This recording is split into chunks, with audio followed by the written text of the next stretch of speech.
Magandang araw mga kabahay, kamusta? Ako si Joffy Lapachecha from Green Door Realty at ngayon silipin natin tong townhouses dito sa Sonoma Residences located at Barangay Santa Cruz, Santa Maria, Bulacan.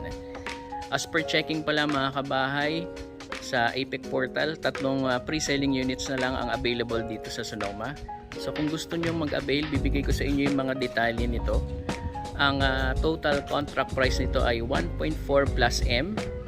At kung gusto natin magpa-reserve, kailangan natin ng 6,000 lang plus yung 30,000 na cash out. Yan.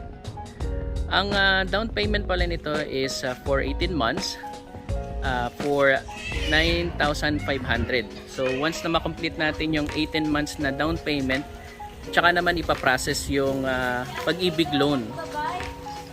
Payable in 30 years. Ang monthly amortization nito ay nasa 7,900 naman. Ngayon, paano ba natin ito ma-avail? Kailangan lang natin na maghanap ng lehitimong ahente na magpa-process ng online reservation. Yes, tama mga kabahayan, narinig ninyo. Online reservation po tayo dito. Yan. Kami po yung magpa-process nun.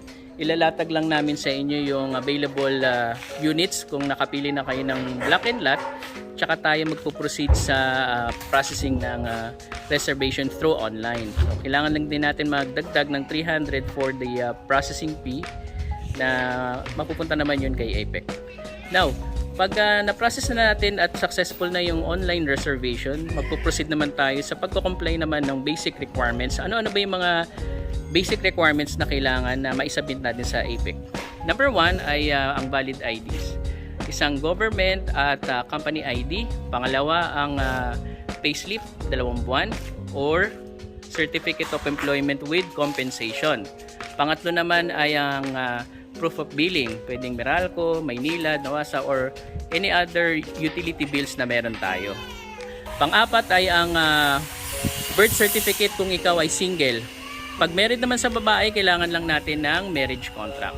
So yun lang naman yung mga ibang detalye na kailangan nating malaman para kapag kailangan na nating mag-process ng reservation, pwede na natin i-ready yung mga documents na yun mga kabahay. So kung interesado kayo at meron pa kayong mga katanungan at kailangan nyo pa ng karagdagang impormasyon, maaari kayong tumawag sa 0922-810-3271 or mag-message sa akin directly sa aking messenger.